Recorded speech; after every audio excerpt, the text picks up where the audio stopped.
Aerox 155. How to change gear oil. 12 millimeters socket. Remove gear oil cap.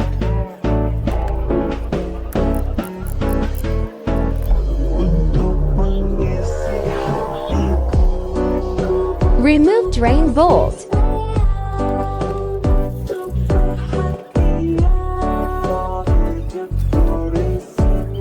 Clean drain bolt and gear oil cap.